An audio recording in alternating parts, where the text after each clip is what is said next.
একদিকে ত্রিস্তর পঞ্চায়েত নির্বাচনের প্রচার চলছে, বলা যেতে পারে সমস্ত স্তরের নেতারা, মন্ত্রীরা, বিধায়করা এই নির্বাচনকে পাখির চোখ করে প্রচার করছেন। তার পাশাপাশি এডিসি এলাকাতেও নিশ্চয়ই আগামী কয়েকদিনের মধ্যে নির্বাচনী প্রক্রিয়া শুরু হয়ে যাবে। খুব সম্ভবত ডিসেম্বর মাসে ভিলেজ কমিটির নির্বাচন অনুষ্ঠিত হবে। রাজ্য নির্বাচন কমিশন ত্রিস্তর পঞ্চায়েত নির্বাচনের প্রক্রিয়া শেষ হলেই ভিলেজ কমিটির নির্বাচন প্রক্রিয়া শুরু করে দেবে।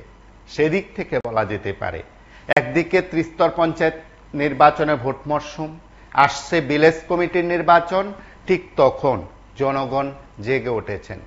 ভোট মরশুমে যেন গণবিক্ষোভ চারদিকে শুরু হয়ে গেছে, কারণ মানুষের চাহিদা পূরণ হয়নি, মানুষের দাবি পূরণ হয়নি, এবং সাধারণ মানুষকে যেসব প্রতিশ্রুতি দেওয়া হয়েছে স্থানীয় নেতাদের তরফে, জনপ্রতিনিধিদের তরফে, সেখানে সেই প্রতিশ্রুতি পূরণ হয়নি বলে রাজপথে নেমে মানুষ প্রতিবাদ করছেন। চলাচলে অনুপযুক্ত রাস্তা সংস্কারের দাবিতে বিক্ষোভ প্রদর্শন করা হয়। চণ্ডীপুর ব্লকের গোলকপুর ডিসি ভিলেজের ৩ নং ওয়ার্ডের যে দৃশ্য আপনারা দেখছেন, সেখানে এই রাস্তা দেখেই তারা বলা যেতে পারে প্রশাসনের দৃষ্টি আকর্ষণ করেছিলেন। রাস্তা নয় যেন ক্ষেত, বলতে পারেন চাষের জমি, ধান ক্ষেতের মতন রূপ নিয়েছে এই রাস্তা। এবং এই সময়ের মধ্যে রাস্তা সংস্কারের দাবি দীর্ঘদিনের, আজ শুধু নয়। একদিকে যেমন ভোট মরশুমের নানা জায়গায় নানা প্রতিশ্রুতির কথা শোনা যায়, গ্রামীণ এলাকার বিকাশের কথা শোনা যায়, গ্রামীণ এলাকার চেহারা ছবি পাল্টে দেওয়ার কথা শোনা যায়, ঠিক তার পাশাপাশি ভিলেজ এলাকার এই ছবিগুলো, ভিলেজ কমিটির এলাকার এই ছবিগুলো মুদ হয় আপনার আমার প্রায় প্রত্যেকের কাছে পরিষ্কার। যখন স্থানীয় মানুষ তাতে ভুক্তভোগী বলতে পারেন, তার শিকার হন, তখন তারা সংবাদ মাধ্যমের মুখোমুখি হন, দ্বারস্থ হন। তার আগে তারা নেতাদের কাছে যান, জনপ্রতিনিধিদের কাছে যান, কিছু কাজ হয় না বলে তারা সংবাদ মাধ্যমে দ্বারস্থ হন। গোলকপুরে ডিসি ভিলেজের এই ছবি দেখে গ্রামবাসীরা কি বলছেন, তারা রাস্তায় নেমে রাস্তার দাবি করছেন, বলা যেতে পারে সেখানে তারা বিক্ষোভ দেখিয়েছেন। বিক্ষোভের পাশাপাশি তারা তাদের বক্তব্যের কথা শুনিয়েছেন। আমরা সরাসরি কিছুটা দৃশ্য দেখি, তাদের বক্তব্যের অংশ বিশেষ শুনি।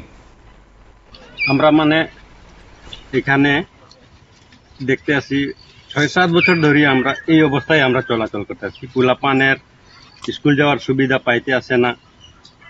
একটা রুগী যদি থাকে গ্রামে, তেহরে ফট করে আমরা বাইর করতাম পারতে আসি না। এরপরে আমরা হাট বাজার যাইমু, এটার সুযোগ সুবিধা পাইতে আসি না, রাস্তা খারাপ।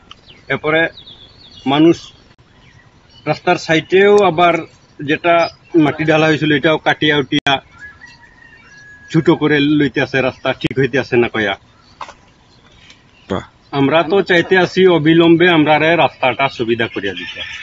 আমরা দেখছি দীর্ঘদিন রাস্তা যেভাবে আছে এভাবে, না স্কুল ছাত্র যাইতে পারে, না রোগী লইয়া যাইতে পারি, না কোনো কিছু রাস্তা গাড়ি ঘোড়াও চলতে পারে না।